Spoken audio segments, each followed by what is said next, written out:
Libro de los Hechos, capítulo 9, versículos del 1 al 22. Ahí me dicen amén en cuanto lleguen con la palabra, a que la tengan para que la leamos juntos.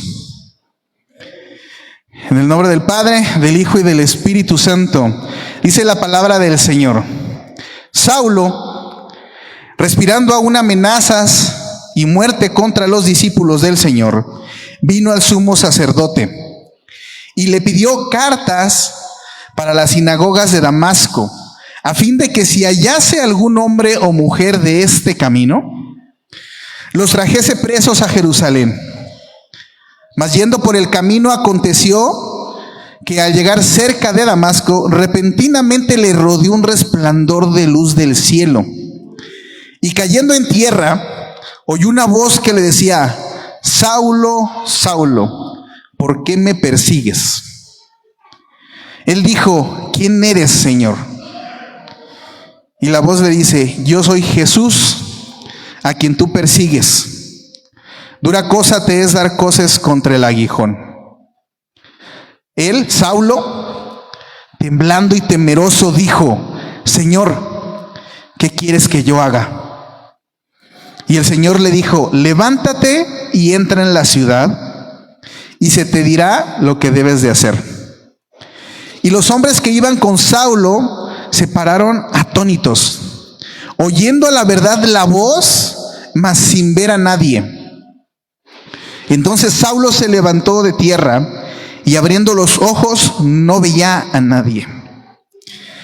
Así que levantándole por la mano le metieron a Damasco, donde estuvo 3 días sin ver y no comió ni bebió. Hasta entonces en Damasco un discípulo llamado Ananías, a quien el Señor dijo en visiones: Ananías. Y él le respondió: heme aquí, Señor. Y el Señor le dijo: levántate y ve a la calle que se llama Derecha y busca en casa de Judas a uno llamado Saulo de Tarso, porque he aquí él ora. Y ha visto en visión a un varón llamado Ananías, que entra y le pone las manos encima para que recobre la vista. Entonces Ananías respondió: Señor, he oído de muchos acerca de este hombre, cuántos males ha hecho a tus santos en Jerusalén. Y aún aquí tiene autoridad de los principales sacerdotes para prender a todos los que invocan tu nombre. Y el Señor le dijo: ve, porque instrumento escogido me es este, para llevar mi nombre en presencia de los gentiles y de reyes y de los hijos de Israel. Porque yo le mostraré cuánto le es necesario padecer por mi nombre. Fue entonces Ananías y entró en la casa, y poniendo sobre él las manos, dijo: hermano Saulo, el Señor Jesús, que se te apareció en el camino por donde venías, me ha enviado para que recibas la vista y seas lleno del Espíritu Santo. Y al momento le cayeron de los ojos como escamas, y recibió al instante la vista, y levantándose fue bautizado. Y habiendo tomado aliento, recobró fuerzas. Y estuvo Saulo por algunos días con los discípulos que estaban en Damasco. Enseguida predicaba a Cristo en las sinagogas, diciendo que este era el Hijo de Dios. Y todos los que le oían estaban atónitos y decían: ¿no es este el que asolaba a Jerusalén, en Jerusalén, a los que invocaban este nombre? Y a eso vino acá, para llevarlos presos ante los principales sacerdotes. Pero Saulo mucho más se esforzaba y confundía a los judíos que moraban en Damasco, demostrando que Jesús era el Cristo. Amén. Gloria a Dios por su palabra, hermanos. Este pasaje que nos relata la conversión de Saulo de Tarso a ser Pablo es la columna vertebral de la palabra del día de hoy. Hoy prácticamente vamos a dar cierre a esta serie de prédicas que abrimos, que veníamos hablando de encuentros que transforman. Y bueno, para cerrar nos tocó precisamente Saulo de Tarso, el encuentro que él tiene con el Señor Jesucristo y cómo ese encuentro transformó su vida. Déjeme hacer un resumen rápido. Durante estas 5 semanas hemos hablado de diferentes personajes de la historia bíblica que tuvieron un encuentro con Jesús. Y creo que hemos aprendido que nadie tiene un encuentro, o nadie que tiene un encuentro real con Jesucristo vuelve a ser el mismo después. Eso es lo que hemos visto a través de las historias bíblicas. Nadie que realmente conoce a Jesucristo vuelve a ser el mismo después. Y hemos visto desde un Nicodemo, donde sus dudas lo llevaron a buscar a Jesús, pero él encontró una vida nueva. Hemos visto a un Zaqueo que su curiosidad hizo que se subiera a un árbol para poder saber quién era Jesús, y salió de ese encuentro con un corazón nuevo. Hemos visto cómo Marta, mostrando su adoración a Jesús, nos enseña que la presencia de Cristo no se negocia, que eso es lo más importante.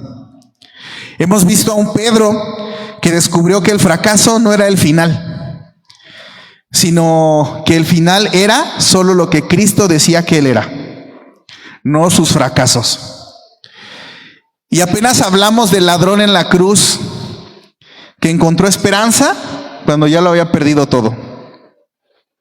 Y que nos enseña que la gracia de Dios puede alcanzar a cualquiera, aún al que menos tengamos en mente, aún al que menos creamos que merece la gracia y el perdón y el favor de Dios. Pero hoy vamos a ver una transformación un tanto diferente. Porque hay algo que tenemos que comprender como iglesia, y es que Jesús no solo salva, que no solo transforma, Jesús también nos da un propósito. Y ese es el tema precisamente del día de hoy. Jesús no solo salva, no solo transforma, también le da a nuestras vidas un propósito. Hay una triste verdad detrás de esto, y es que muchas veces en la iglesia, entre nosotros mismos, muchas veces no entendemos o no queremos entender ese principio. Nos quedamos con solo creer que somos salvos, pero no llegamos a dejar que Cristo y su palabra nos transforme. Nos quedamos solamente en creer que Cristo ya murió por nosotros en la cruz y ya nos hizo salvos. Y nos saltamos la etapa de transformación y queremos encontrar un propósito. Pero queremos brincarnos la etapa de transformación en nuestras vidas. Y es triste porque pues es en la iglesia donde tendríamos que encontrar a más gente salva, en donde tendríamos que encontrar a más gente transformada y en donde tendríamos que encontrar a más gente con propósito. Es sentado entre nosotros. Voltea a tu derecha, voltea a tu izquierda y dile: tienes un propósito. Jesús te ha dado propósito a tu vida. Muchas veces basta solo con hacer eso, voltear alrededor, voltear a la derecha, voltear a la izquierda y darnos cuenta que todos los que estamos aquí hemos sido llamados. El Señor se nos ha presentado de alguna otra manera y nos ha hecho ver que Él es Dios, nos ha hecho ver que Él está presente en nuestras vidas, nos ha hecho ver que Él puede hacer cambios en nuestras vidas. Lo hemos visto de alguna u otra manera y por eso hoy estamos aquí. Y entender precisamente esto, que conocer a Cristo y tener un encuentro con Cristo no nada más nos hace salvos, sino que también nos transforma nuestro corazón, transforma nuestro carácter, transforma nuestro destino, como lo hemos visto en las prédicas anteriores, y que además le da propósito a nuestras vidas. Comprender esto hace toda la diferencia entre alguien que nada más es salvo y alguien que realmente tuvo un encuentro con Cristo, que realmente vive su vida conforme a la fe. Y hoy no vamos a hablar solamente de la conversión de Saulo, vamos a hablar del propósito de Dios a través de la vida y la conversión de Saulo. Porque la pregunta hoy entre nosotros no es: ¿conoces a Jesús? La pregunta hoy no es, ¿conoces a Cristo? La pregunta es, ¿estás viviendo aquello para lo cual Cristo te transformó? ¿Estás viviendo tu vida aquello por lo cual Cristo te salvó? ¿Estás viviendo tu vida con propósito? Hoy la pregunta más bien es esta: si nuestra vida está siendo vivida con propósito. La realidad es que todo encuentro genuino con Jesucristo siempre debe desembocar en un llamado. Todo encuentro con Jesucristo desemboca en un llamado. Lo hemos visto a través de las historias que hemos repasado. Cada uno de ellos, Nicodemo tuvo un llamado, Zaqueo tuvo un llamado, Marta tuvo un llamado, Pedro tuvo un llamado. El mismo ladrón en la cruz recibió su invitación a la cena para estar en el paraíso con el Señor.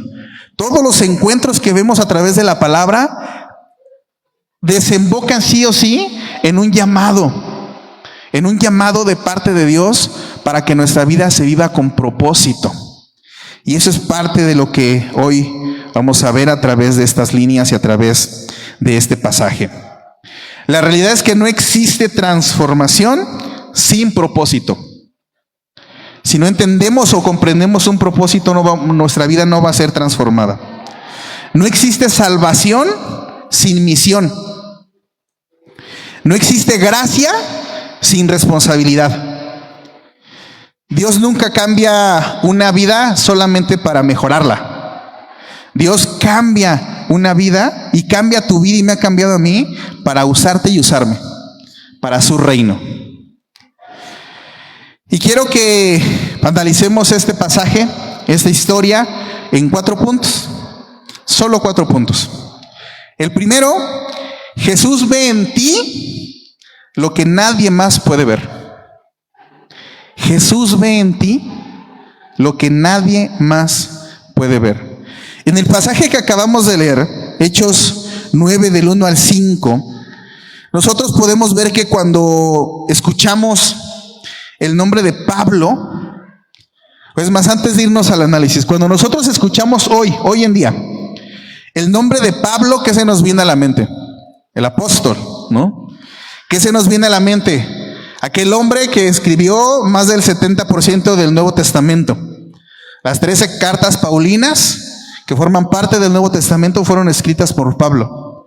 Entonces, cuando hoy hablamos de Pablo, hablamos de ese varón, de ese apóstol, de ese hombre que dejó sabiduría de Dios en la palabra, que hoy la compende, forma parte de la Escritura. Hablamos de, sin duda, el misionero más importante del Nuevo Testamento, el fundador de iglesias para Cristo, el fundador de la iglesia de Cristo, el que llevó el evangelio a Roma, ¿no? Donde era el imperio, uno de los imperios más grandes y atroces del mundo. Pero esa es la realidad de Pablo hoy. La realidad de Pablo cuando fue su encuentro con Cristo era primeramente que no lo llamaban Pablo, sino era conocido como Saulo, Saulo de Tarso. Y es curioso cómo antes de predicar, Saulo perseguía. Antes de plantar iglesias, Saulo las destruía. Antes de escribir las cartas, Gálatas, Efesios, todas esas que están en el Nuevo Testamento, firmaba órdenes de arresto para matar y crucificar a todos aquellos que levantaran el nombre de Cristo. Él era originario de Tarso, una ciudad grande de Roma.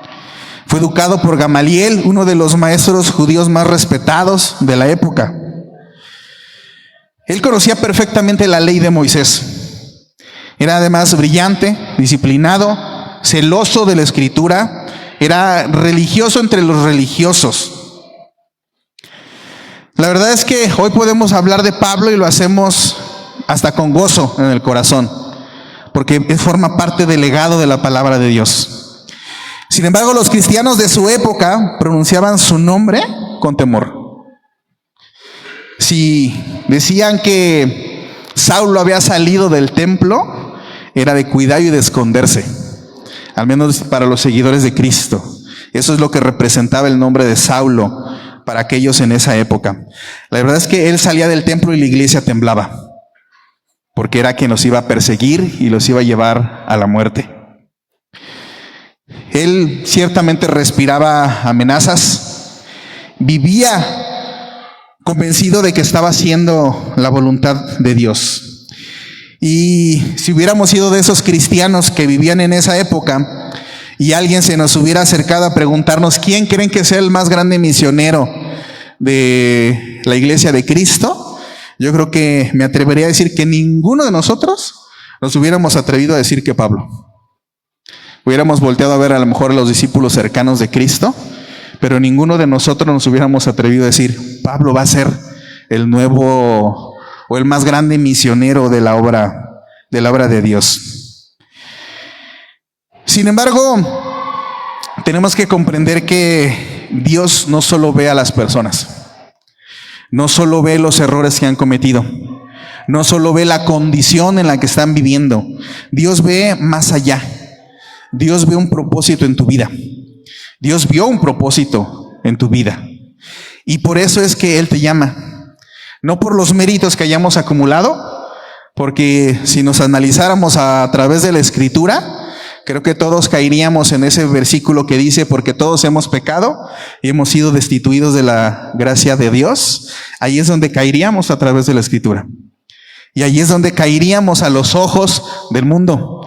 Y ahí es donde caemos muchas veces a los ojos de los religiosos. Ahí es donde caemos la gran mayoría de nosotros. Sin embargo, Dios ve diferente. Mientras muchos veían al perseguidor, Jesucristo ya había visto al predicador. Mientras muchos veían a un enemigo, Jesús ya había visto un instrumento para su obra. Mientras todos veían a un hombre perdido, Jesús veía generaciones alcanzadas por medio de su palabra, por medio de sus obras, por medio de sus obras de fe. Y qué diferente es la mirada de Dios, ¿no? Porque si hubiera sido por el hombre, Saulo no hubiera llegado a ser Pablo. Solamente llegó a ser ese hombre gracias a que Dios lo eligió.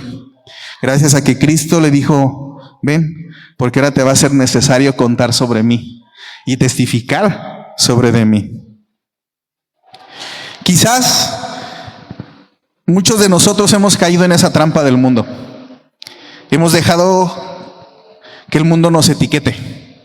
Hemos dejado que las personas nos pongan un adjetivo, un calificativo, que el mundo nos diga quiénes somos o quién el mundo quiere o cree que nosotros tenemos que ser.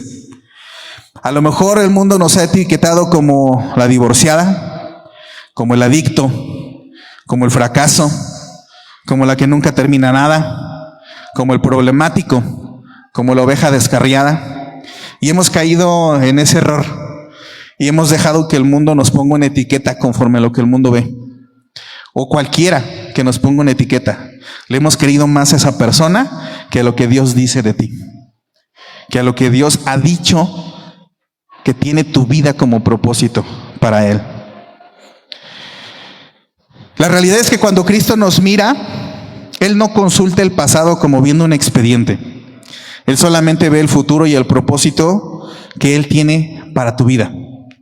Él mira aquello que su gracia puede hacer contigo. Así es como Dios te ve. Así es como Jesucristo te ve a ti y a tu familia hoy. Él ve el propósito de lo que su gracia puede hacer en tu vida. Esa es la manera en que Dios y Jesucristo nos ve. Punto número 2. Dios transforma tu identidad antes que confirmarte una misión. Eso es algo que tenemos que aprender nosotros. Dios primero va a transformar nuestra identidad antes de poder ponernos una misión en la mente y en el corazón. Primero quiere tu identidad. Cuando Dios le dice a Ananías, ve a esta ciudad llamada derecha, busca en la casa de Judas a alguien llamado Saulo, Dios le estaba dando una indicación. Y Ananías responde como yo creo que cualquiera de nosotros en nuestra humanidad hubiéramos dicho, Señor, ¿estás seguro? ¿Cómo quieres que vaya yo a pararme enfrente de aquel que te está persiguiendo? ¿Cómo quieres que vaya yo a pararme enfrente de aquel que me va a matar si le confieso tu nombre? ¿Me estás pidiendo en serio? ¿Quieres que yo vaya ahí? Y yo creo que humanamente tendría la razón, ¿no? Muchos de nosotros hubiéramos reaccionado así. Señor, ¿cómo crees? ¿Por qué me mandas a mí? ¿No manda a alguno de tus discípulos? ¿Por qué me mandas a mí? Creo que en esa época Saulo era muy conocido. Al menos en el pueblo hebreo era sumamente conocido. Todos sabían lo que él hacía y lo que les hacía a las personas que confesaban con su boca ser seguidores de Jesucristo. Todos habían escuchado, y a lo mejor hasta Ananías tenía historias personales de familia cercana destruida, de amigos que habían sido encarcelados, de gente que él amaba que a lo mejor ya había muerto por no negar que conocían a Jesucristo. Por eso le responde: he oído de este hombre, he oído lo que hace, como tratando de convencer a Dios de que cambiara de opinión, que le evitara la pena, la angustia de tener que ir a darle sanidad. Me atrevo a decir que en su mente pasó un Señor, este hombre no merece esa oportunidad. Este hombre no merece de tu gracia. Este hombre no merece que lo sanes. Este hombre no merece que lo salves. Pero aquí aparece, yo creo que la frase más poderosa de todo este pasaje. Es Dios mismo, es Jesucristo el que le dice: instrumento escogido me es este. Y quiero que lo repitan conmigo: instrumento escogido me es este. Y quiero que lo volvamos a decir, pero que ahora lo digan volteando a la derecha y señalando: instrumento escogido me es este. O esta, ¿no? Depende de quién esté. Ahora a la izquierda: instrumento escogido me es este. Esa es la frase más poderosa de todo el pasaje. Porque aquí está la razón de por qué Jesucristo lo volteó a ver. No porque mataba, no porque asesinaba, no porque lo perseguía, no por los errores que había cometido, sino porque él había visto que él podía ser un instrumento útil para el Señor y su reino. Y eso le da sentido a todo el pasaje. Por eso busca a Ananías. Por eso busca a alguien que cuando escucha la voz, si recuerdan el pasaje, le dice: heme aquí, Señor.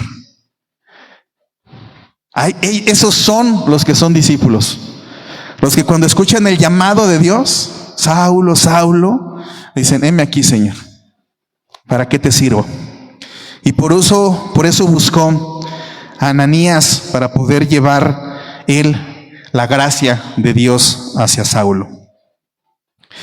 El pasaje no dice será instrumento útil. El pasaje dice me es instrumento útil. Aunque todavía nadie podía verlo. Nadie en ese momento podía ver lo que se iba a convertir Pablo, o lo que se iba a convertir Saulo. Solamente Dios, y él hablaba del futuro como si ya fuera presente.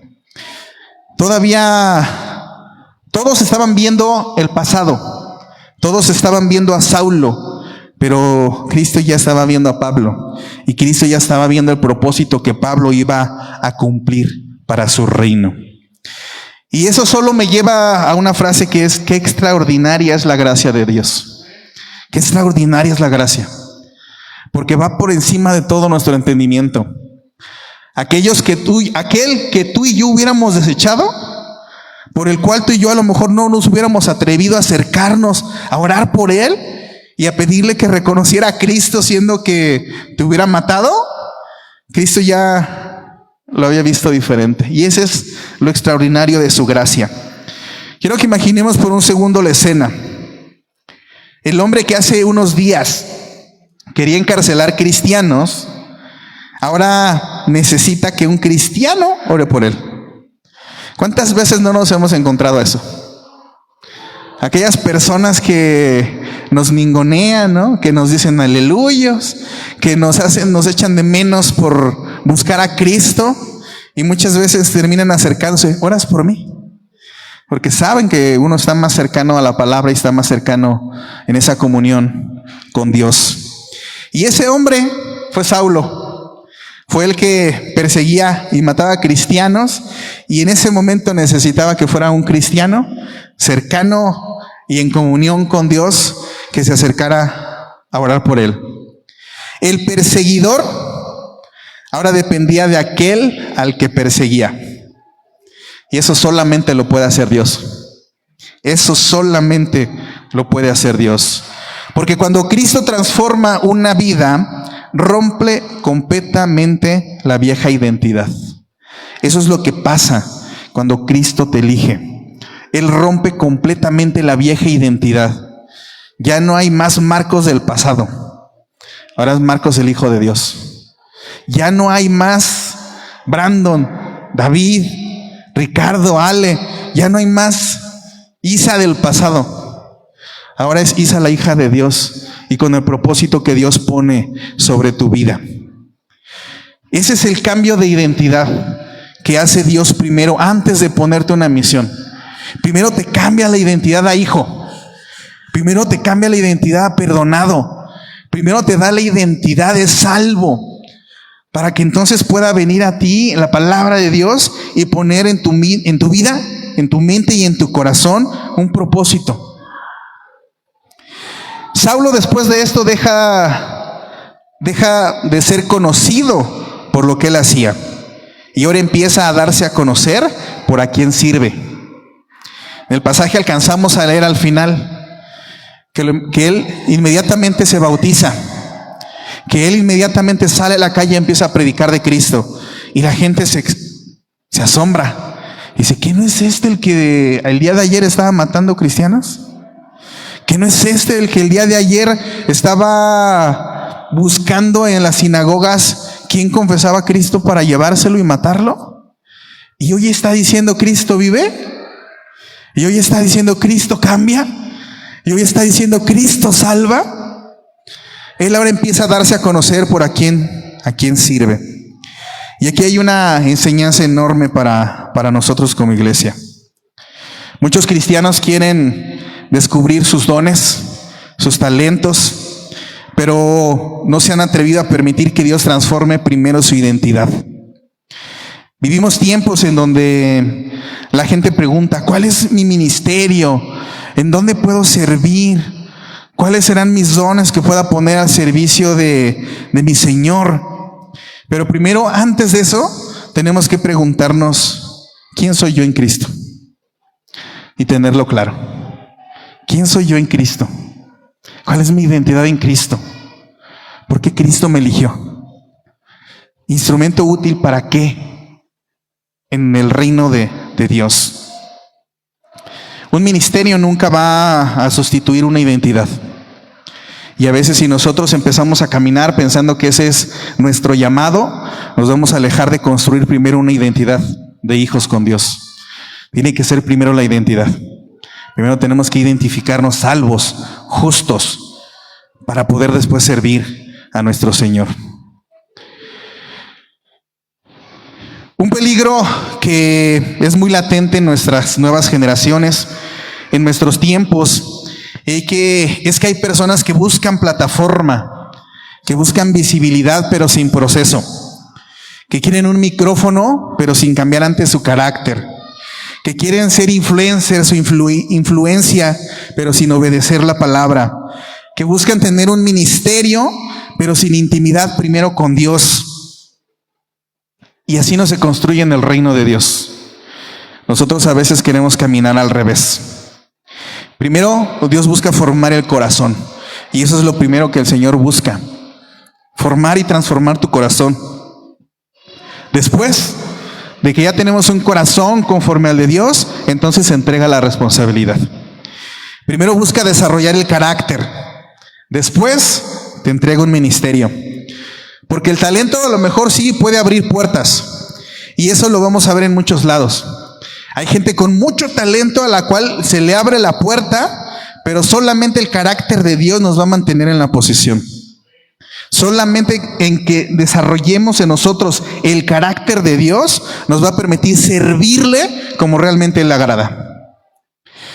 Punto número 3. Todo creyente tiene un llamado. Todo creyente tiene un llamado. Y aquí llegamos al corazón de la prédica, porque muchos hemos escuchado hablar de lo que es un llamado. Automáticamente pensamos, o es lo que la mayoría se va en su mente, es llamado es al pastorado, llamado es al evangelismo, llamado es a ser misionero, pero la Biblia no nos enseña eso. Por supuesto, esos son llamados, son puestos y cargos que tienen que ejercerse conforme a un llamado, pero no solo es eso en donde el Señor nos puede llamar. Muchos preguntan, ¿será este mi llamado? ¿O cuándo seré llamado? Y la Biblia nos dice, ¿eres salvo? Ya fuiste llamado. ¿Eres salvo? Ya fuiste llamado. La verdadera pregunta no es si he sido llamado. La verdadera pregunta es ¿a qué he sido llamado? Y esa es la pregunta que importa. Efesios 2, versículo 10 nos dice, porque somos hechura suya, creados en Cristo Jesús para buenas obras. Aquí nos va dando luz de nuestro llamado. Creados en Cristo Jesús para buenas obras, las cuales Dios preparó de antemano para que anduviésemos en ellas. Observa algo impresionante en las palabras de Dios. Dios ya preparó las obras en las que vas a andar. Dios ya las preparó. Incluso antes de que tú nacieras, Él ya sabía en dónde quería que tú estuvieras sirviendo. Eso significa que tu vida no es un accidente. Eso significa que no llegaste a Cristo por casualidad. Eso significa que no naciste en la familia en que naciste por un error. Eso significa que no trabajas en donde trabajas solamente por ganar dinero. Eso significa que no estudias en donde estás estudiando únicamente para obtener un título. Eso significa que hay personas que Dios quiere alcanzar precisamente en donde tú estás. Cada creyente tiene una misión. Y es real, no todos predican, pero todos pueden testificar. No todos pueden dirigir una iglesia, pero todos pueden hacer discípulos. No todos pueden cantar o alabar, pero todos pueden adorar. No todos pueden enseñar desde un púlpito, pero todos pueden enseñar con su ejemplo a su hermano o a su vecino. No todos viajarán por el mundo como Pablo, pero todos pueden influir y sembrar una semilla de la palabra en alguien más. Lo triste es que el enemigo ha convencido a muchos en el decir, es que yo no sé hablar, es que yo ya soy muy viejo, o es que yo ya soy es que yo soy muy joven, es que yo no estudié, o es que como alguien con mis títulos y mis reconocimientos va a estar hablando de Dios. Muchas veces el enemigo nos ha convencido de decir, es que no tengo tiempo. Y esas son exactamente las mismas excusas que le dio Moisés a Dios, que le dio Jeremías a Dios, que le dio Gedeón a Dios, y muchas veces siguen siendo las que nosotros le damos a Dios. Pero hay algo que tenemos que comprender. Dios no nos llama por una capacidad. Dios no nos llama por un talento que tengamos ya expreso, ya declarado, ya conocido. Dios nos llama cuando hay un corazón disponible. Porque Dios no está buscando aquellas personas extraordinarias, sobresalientes. Dios está buscando aquellas que rindan realmente su corazón a Él. Pablo entendió que Cristo no solamente lo estaba salvando. Pablo entendió que no solamente quería transformar su vida. Pablo entendió que su llamado era para algo más. Y hoy Dios quiere poner eso en ti. Dios no te encontró nada más para que fueras salvo. Dios no te encontró nada más para que transformara tu vida, tu carácter y lo vivas en tu casa. Dios te alcanzó para algo más. Atrévete a preguntárselo. Atrévete a preguntarle a Dios qué es ese algo más.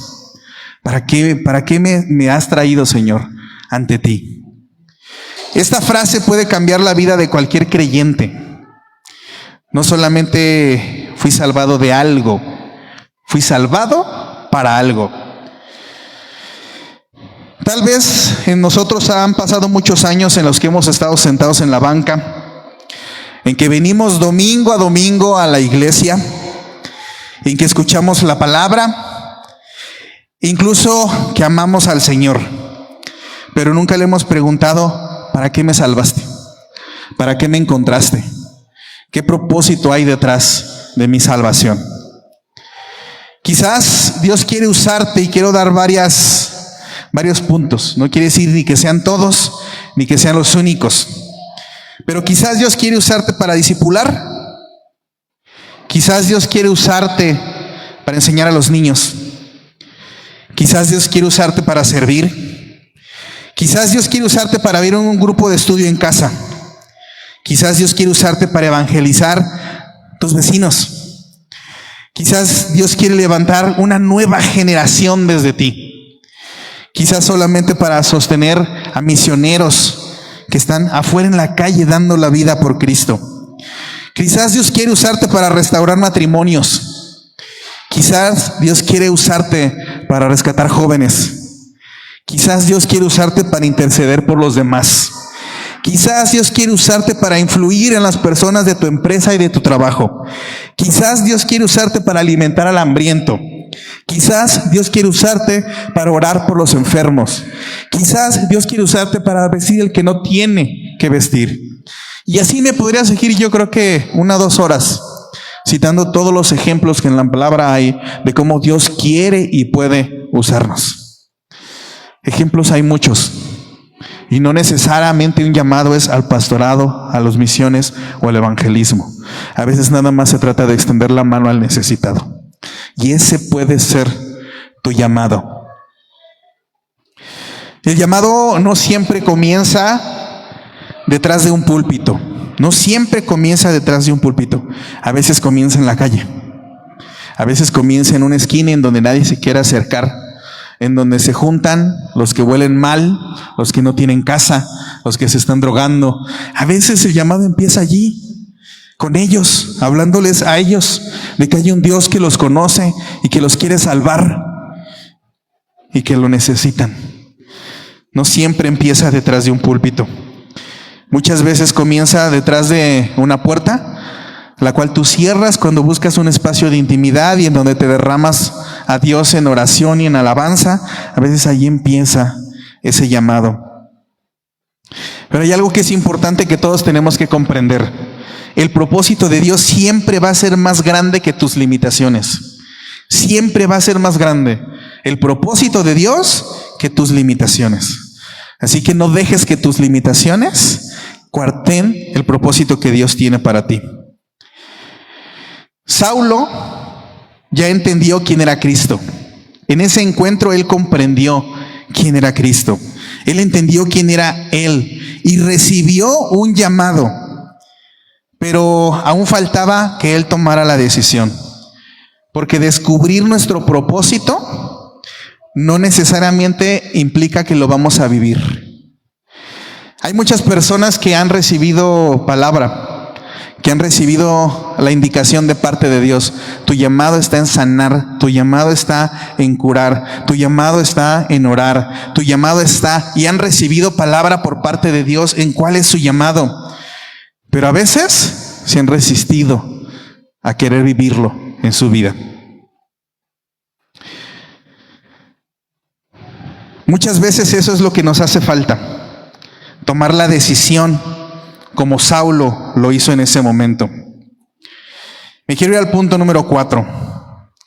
El mayor desperdicio de una vida es conocer a Cristo y nunca vivir en su propósito. Ese es el mayor desperdicio que puede tener nuestra vida. En quedarnos solamente en conocer a Cristo, pero no vivir en el propósito que Él tiene para nosotros. Pablo había entendido que Jesús no solamente lo había rescatado del pecado, Él había entendido que lo había transformado con un propósito. Y desde el día que él cayó ciego en Damasco, hasta el día que le regresó la vista y que él fue a Roma y en Roma dio su vida, él pudo decir que vivió con pasión el llamado que Cristo había puesto sobre sus hombros. Cumplir aquello para lo cual Cristo lo había llamado se volvió en una prioridad para Pablo. Muchos viven, pero pocos cumplen su propósito. Y hay personas que pasan toda la vida ocupadas. Hay personas que pasan toda la vida trabajando. Hay personas que pasan toda la vida construyendo. Hay personas que pasan toda la vida comprando. Hay personas que pasan toda la vida viajando, ahorrando, se jubilan. Y un día son llamados a la presencia del Señor. Pero nunca se preguntaron, ¿para qué Dios me tenía en esta tierra? ¿Para qué Dios me tenía en esta tierra? ¿Cuál era el propósito de que me despertara todos los días, cada mañana, que no se olvidara de mí? Y es importante que no confundamos actividades con propósito, porque muchas veces nos llenamos de actividades. Hacemos, pero nada de eso es el propósito que Dios tiene para ti o para mí. Podemos estar muy ocupados y completamente fuera de la voluntad de Dios. Eso nos los enseñó también Marta. Marta estaba muy ocupada. María estaba a los pies de Jesús. Solo una escogió lo mejor que tenía. Pablo pudo haber vivido una vida cómoda. Realmente él podía haber vivido una vida cómoda. Lo tenía todo. Tenía educación, tenía prestigio, tenía la ciudadanía romana, tenía la influencia en el pueblo judío. Podía haber sido uno de los hombres más importantes de su pueblo. Pero después de conocer a Cristo, él escribió en Filipenses 3:7, ¿cuántas cosas eran para mí ganancia? ¿Cuántas de todas estas cosas que para mí eran ganancia, las he estimado como pérdida por amor a Cristo? Eso lo puso en Filipenses 3:7. ¿Por qué? Porque alguien que tenía la vida cómoda, porque alguien que tenía todo para poder hacer uso y tener una vida sencilla, ¿por qué decidió cambiar todo eso y pasar calamidad y ser encarcelado y ser azotado y dar su vida por una causa? La respuesta más clara es porque él descubrió que ningún éxito terrenal puede compararse con vivir en el propósito de Dios.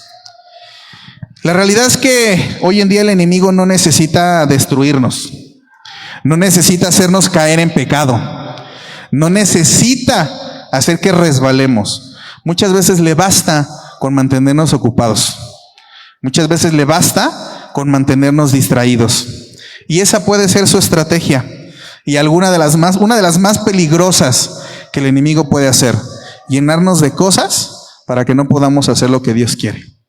Llenarnos de tareas para que dejemos de hacer lo que a Dios le agrada. Llenarnos de ocupaciones para que dejemos de servir en donde Dios quiere que estemos sirviendo.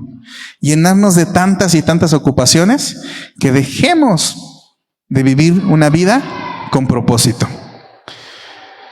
La realidad es que un creyente distraído produce el mismo resultado que uno desobediente.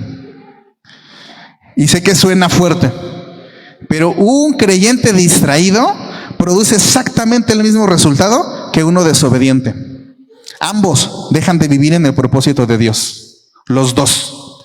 Uno consciente y uno no, pero van hacia el mismo camino. Ninguno va a cumplir con la misión de Dios.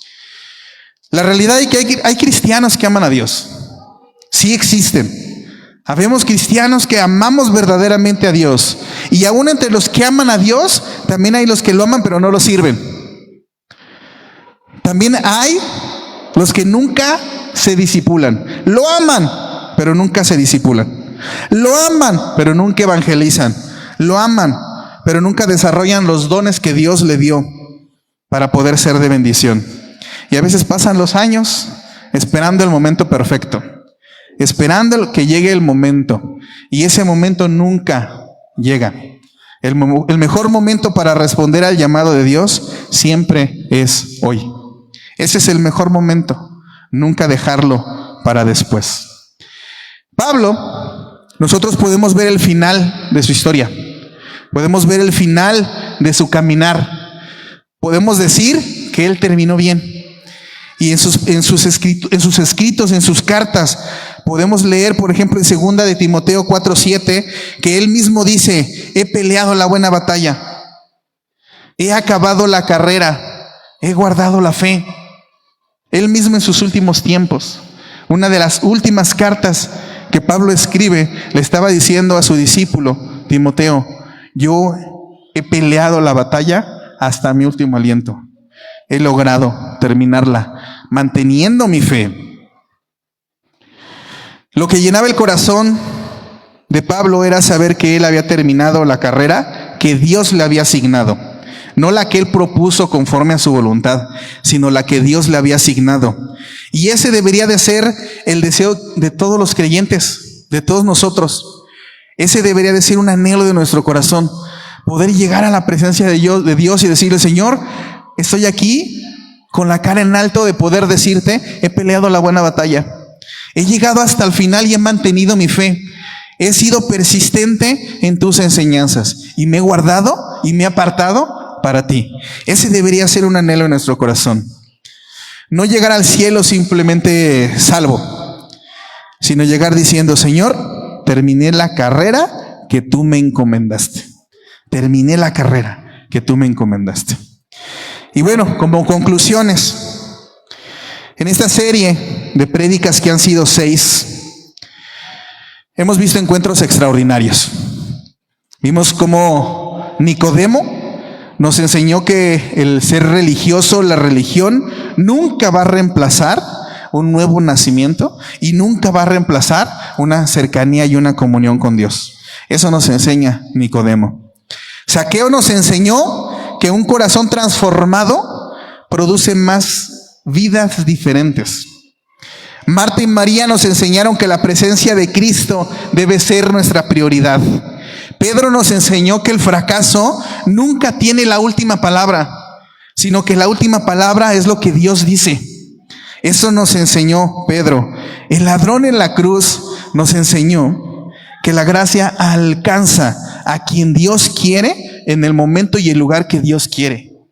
Y nosotros no tenemos por qué ser o limitar la gracia de Dios a nadie. Pero Saulo nos deja una enseñanza que une toda la serie. Porque todo encuentro con Jesucristo no solo salva, no solo transforma, también nos da un propósito.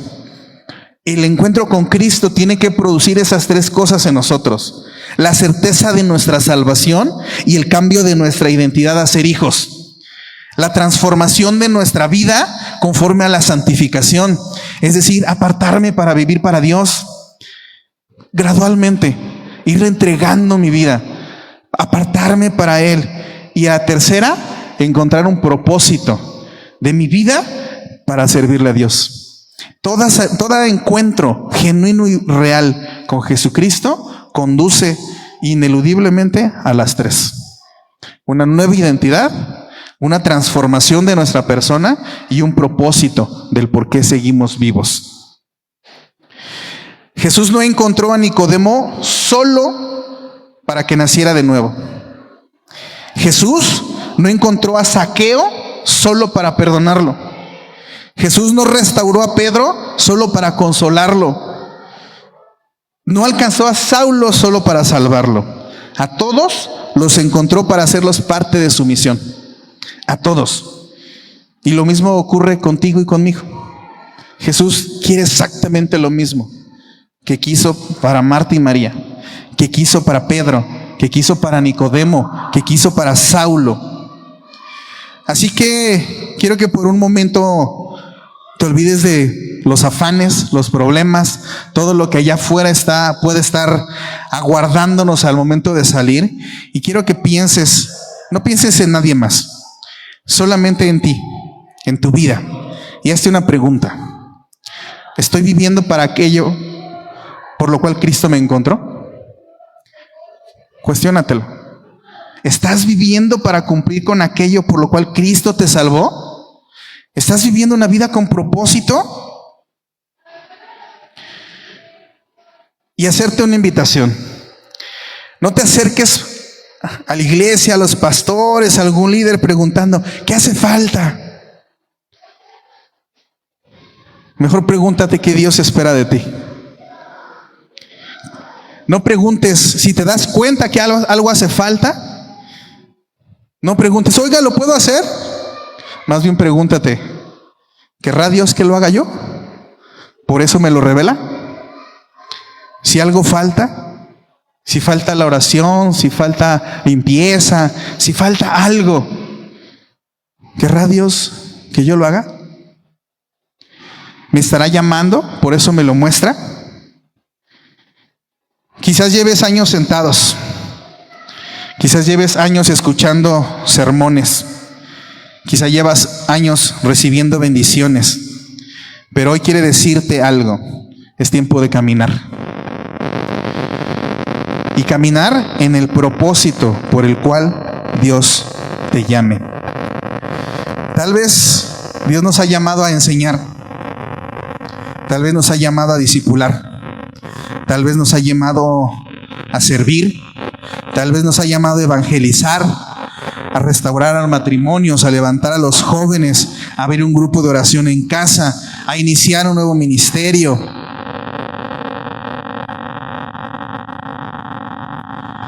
A lo mejor ya has tenido un llamado antes y lo dejaste.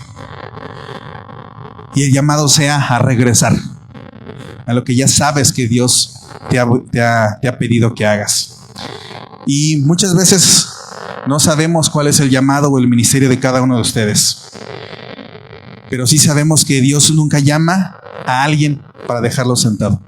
Dios nunca salva a alguien sin querer transformar su vida. Dios no salva a alguien sin tener ya preciso y claro un propósito para su vida. Así que hoy no solo es un llamado para que reconozcamos a Cristo como nuestro Señor y nuestro Salvador, sino que sea un llamado para que Dios nos muestre y nos revele, conforme a su tiempo, conforme a su voluntad, cuál es el propósito que cada uno de nosotros tenemos para su vida.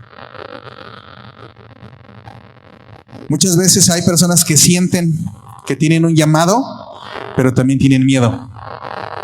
Muchas veces hay personas que algún día sirvieron y luego se detuvieron. Muchas veces hay personas que han vivido distraídos y no han puesto atención al llamado que Dios ha hecho para sus vidas. Muchas veces hay personas que desean consagrarse nuevamente su vida a Dios, a Cristo, a servirlo, a seguirlo, pero sigue viendo algo que los ata. Así que hoy quisiera que terminemos esta serie y estas prédicas, primeramente poniéndonos de pie y haciendo una oración para pedirle a Dios que con su Espíritu Santo confirme los llamados. Que sea Dios con su Espíritu Santo dándonos también la valentía para poder caminar y obedecer al llamado. Así que pongámonos de pie y vamos a cerrar con esta oración. Es importante comprender que Jesús no nos ha llamado y no nos ha salvado solamente porque quiera comer con nosotros en el cielo. Él nos encontró también para que otros lleguen al cielo mediante nuestras vidas. Dios no consulta nuestro pasado cuando nos llama. Él consulta solamente lo que ve a futuro, conforme a su gracia y a su propósito.